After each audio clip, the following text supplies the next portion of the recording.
Dina mulai digerayangi oleh makhluk-makhluk tersebut dan lilin semua rumah mati total. Halo guys, hari ini aku mau cerita tentang sebuah kisah seseorang yang ditumbalkan untuk pesugihan bayi bajang. Bayi bajang sendiri adalah bayi yang diambil dari kandungan dan dijadikan penglaris di tempat usaha. Jadi kisah ini diceritakan oleh teman kita yang bernama Nurul dari Cirebon. Ini terjadi di sekitar 2 tahun yang lalu ketika Nurul sedang hamil 2 bulan. Di sini Nurul bercerita bahwa dia punya seorang teman, kita sebut Dina, di mana saat itu Dina sedang hamil 6 bulan dan dia sedang mengalami kesusahan secara finansial. Entah mendapat tawaran dari mana, Dina bercerita ke Nurul bahwa ia akan menjual bayi yang ia kandung, alias janinnya guys. Dan Dina diiming-imingi bahwa janin tersebut akan dibeli seharga 6 miliar. Dina juga sempat menawarkan si Nurul untuk juga menjual bayinya, tapi si Nurul gak mau. Ya karena itu jual beli janin gak masuk akal lah ya. Nah karena si Nurul gak mau, Dina minta temenin ke rumahnya Bu Sri. Nah Bu Sri ini ternyata yang nawarin Dina untuk beli bayinya si Dina guys. Karena Nurul ini temennya Dina, akhirnya Nurul pun ikut nemenin Dina ke rumahnya Bu Sri. Berangkatlah mereka ke rumahnya Bu Sri. Sesampainya di rumahnya Bu Sri kan juga melihat ke Nurul. Nurul juga ditawarin, kamu juga mau gak janinnya dibeli, dikasih 2M. Tapi Nurul menolak, nggak mau lah, takut. Ya udah nih, karena Nurulnya nggak mau, selanjutnya Bu Sri hanya ngomong sama Dina. Nah akhirnya dia pun janjian sama Dina untuk ke tempat praktek ritual jual beli bayinya tuh berangkat hari Kamis malam Jumat. Jadi ritualnya akan dilaksanakan malam Jumat guys. Karena perjalanannya ini nanti agak jauh, Dina pun minta ditemenin sama Nurul. Ya udah temenin aja. Nurul mau, tapi Nurul nggak mau ikutan dijual juga bayinya. Sampai hari H untuk berangkat ke tempat praktek ritual hitam tersebut, Nurul sama Dina OTW ke rumahnya Bu Sri lagi. Dia berkumpul di sana dan langsung berangkat ke tempat tersebut. Tempatnya tuh di pedalaman seperti itu guys. Dia harus melewati gunung dan hutan yang panjang gitu. Pas nyampe di tempat, terlihat tempatnya itu rumah gubuk, nggak ada saluran listrik.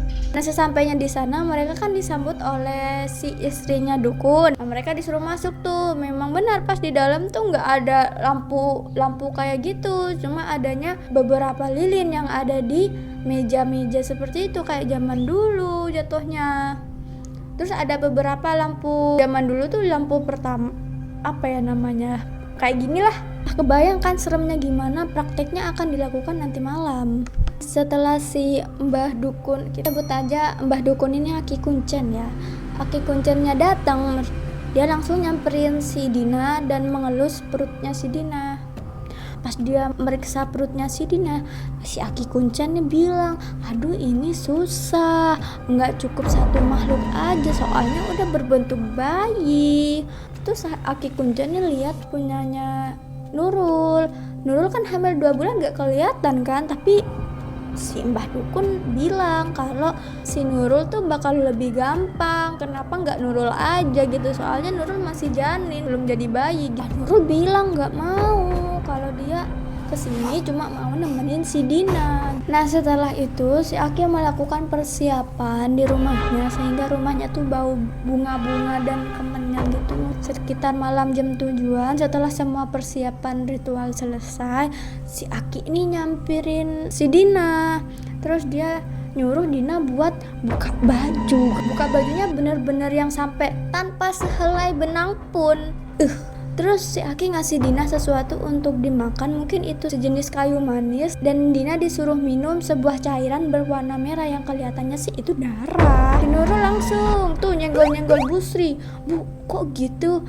Tapi si Bu Sri bilang, udah tenang aja, emang kayak gitu ritualnya.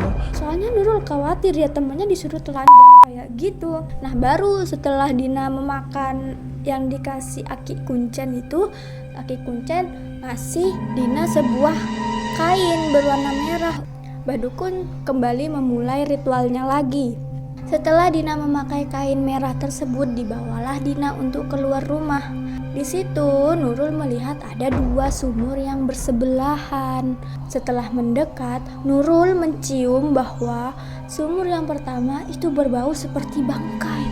Aduh, dan sumur yang kedua itu harum seperti bunga-bunga. Mbah Dukun kembali memulai ritualnya sambil membaca mantra. Pertama kali Mbah Dukun menyiram Nurul dengan menggunakan air dari sumur pertama, yaitu air yang bau bangkai busuk. Lagi-lagi Nurul nanya ke Bu Sri, "Bu, ini kenapa seperti ini?" Bu Sri hanya menjawab, Sudah, kamu diam saja.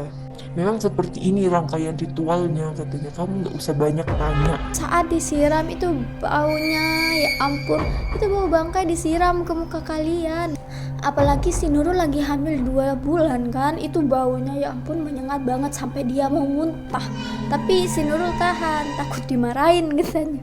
Setelah Dina memakan yang dikasih Mbah Dukun, baru Dina dimandikan lagi sama air kembang. Setelah dimandikan tersebut, baru Mbah Dukun memulai ritual-ritual yang lain seperti membakar kemenyan, mengusap perut Dina dengan hal-hal aneh, sampai Dina disuruh buang air kecil di sebuah baskom. Dan air kencing di baskom tersebut dituang ke sebuah gelas dan dicampur hal-hal aneh seperti bunga, minyak, dan darah, dan itu diminumkan ke Dina. Setelah meminum air dari gelas tersebut, Dina langsung memuntahkan darah yang sangat banyak diikuti oleh daging, gumpalan-gumpalan daging kecil.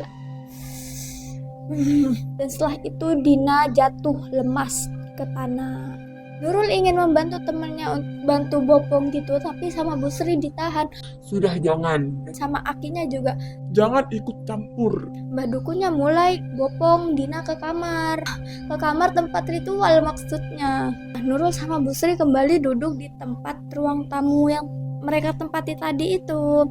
Tapi si Nurul masih bisa melihat celah-celah ke dalam kamar. Dia pun masih bisa ngelihat meskipun cahayanya cuma dari lilin yang ada di dalam kamar sama ada di ruang tamu. Di tengah Mbah Dukun melaksanakan ritual di kamar tersebut, ada satu sosok hitam gede itu juga ikut masuk ke kamar tersebut. Dan ketika sosok itu datang, Mbah Dukun menyingkap kain merah yang dipakai Dina, dan sosok tersebut mulai menggerayami tubuh Dina. Nurul juga sempat melihat bahwa pojokan kamar tersebut terlihat satu sosok perempuan berbaju putih dan berambut panjang yang menatap ke Nurul yang sedang digerayangi oleh makhluk-makhluk. Nurul ikut takut lah, dia memegangi tangan Bu Sri dan dia nggak bisa ngapa-ngapain, takut kalau Nurul yang teriak malah dia yang diapa-apain. Akhirnya si Nurul cuma diam dan dia baca-baca surat pendek yang dia ngerti. Sedangkan Bu Sri hanya santai-santai aja kayak udah biasa gitu. Udah, gak apa-apa, memang gitu prosesnya. Kembali lagi Bu Sri bilang kayak gitu. Ritual pun berlangsung, Dina mulai digerayangi oleh makhluk-makhluk tersebut dan lilin semua rumah mati total. Mbah Dukun di dalam mulai merapalkan mantra-mantra dan terdengar Dina menjerit-jerit kesakitan di dalam. Aduh, Nurul cuma bisa mengelus dada sambil beristighfar yang banyak. Dia soalnya nggak bisa apa-apa ya. Ritual pun selesai saat waktu subuh tiba. Nurul melihat Dina keluar dari ruang ritual tersebut seperti tidak terjadi apa-apa dan mulai kembali memakai bajunya seperti biasa. Disusul oleh Mbah Dukun yang juga keluar sambil membawa amplop dari kamar tersebut. Namun amplop tersebut bukannya dikasih ke Dina, malah dikasih ke Bu Sri. Nurul masih bertanya-tanya, bukannya perjanjiannya itu 6 miliar ya? Kan kalau 6 miliar itu kan biasanya banyak, dan itu cuma satu amplop berwarna coklat gitu. Namun perut Dina masih gede. Nah, Dina pun nanya ke Mbak Dukunnya, kok perutnya gak kempes nih, kok bayinya masih ada. Dukun bilang, Kalau itu nggak langsung hilang, nanti itu akan hilang di perjalanan. katanya Mbak Dukun. Nah, Nurul sama Dina iya aja, sedangkan Bu Sri Udah tenang aja, nanti itu hilang-hilang sendiri katanya. Bu Sri memang udah kayak terbiasa ya sama hal tersebut. Paginya mereka langsung pulang tuh di Cirebon, tapi di perjalanan perutnya masih kempes. Nah, Dina nanya-nanya ke Bu Sri, kok perutnya masih gede, kok gak kempes-kempes? Iya, itu nanti kempes-kempes sendiri katanya Bu Sri. Udahnya dari situ Bu Sri kelihatan acuh nggak acuh, yang cuek-cuek aja gitu loh. Yang pertama-tama Bu Sri tuh manis omongannya, tapi di situ Bu Sri jadi cuek. Udah kayak orang yang pengen cepet-cepet selesai, pengen cepet-cepet nyampe rumah. Sesampainya di rumah Bu Sri, Dina hanya dikasih sebuah amplop berwarna putih, dan itu kayak nggak banyak isinya. Nah, Nurul tuh nanya, kok segitu? Katanya 6 miliar Bu. Tapi Bu Sri jawab dengan nada yang cuek, kayak iya. Nanti sisanya kamu kesini lagi. Tapi Dina lagi-lagi iya-iya aja. Jadi mereka tuh langsung pulang ke rumahnya tanpa banyak ngomong di rumahnya Bu Sri. Di perjalanan pulang, Dina kelihatan udah beda banget auranya. Udah kesetanan, pengen perutnya cepet-cepet kempes. Padahal harusnya dia bersyukur. Perutnya tetap gede, berarti anaknya tetap ada. Tapi ini Dina malah sebaliknya. Akhirnya pas nyampe, Nurul diantar pulang. Beberapa hari kemudian Nurul pergi nih ke rumahnya Dina. Nah, itu kelihatan perutnya Dina masih gede. Dan ternyata Dina gak dikasih uang lagi sama Bu Sri. Emang Bu Sri tuh ada ya tipe-tipe orang kayak gitu? Kan disuruh ke rumahnya Bu Sri lagi nih. Tapi pas Dina beberapa kali ke rumahnya Bu Sri tuh banyak alasan. Bu Srinya lagi keluar lah, lagi nggak ada lah, lagi banyak alasan lah pokoknya. Intinya Dina tuh nggak dikasih uang sebesar 6 miliar. Itu cuma iming-iming pemanis di awal doang biar Dina mau. Setelahnya Dina tuh kelihatan kayak orang linglung gitu guys. Setelah 9 bulan, saat hari lahiran tiba, Dina melahirkan tapi Dina meninggal. Bayinya pun yang dilahirkan itu dalam keadaan tidak normal. Katanya sih bayinya terlahir berwarna biru. Akhirnya Dina meninggal dan bayinya meninggal. Nurul pun mencari tahu. Ternyata Dina dijadikan tumbal untuk pesugihan bayi bajang. Kasian banget ya. Ya, itu cerita kita tentang Dina yang tergiur iming-iming uang 6 miliar dari menjual janin. Duit nggak dapet, nyawa hilang, anak juga meninggal. Nurul hanya bersyukur Nurul nggak ikut menjual bayinya pada saat itu, meskipun waktu itu Nurul juga lagi kesusahan ekonomi. Udahlah, cari duit yang pasti-pasti aja, jangan tergiur hal-hal yang nggak masuk akal. Sekian ceritanya, sampai jumpa di video selanjutnya. Bye-bye.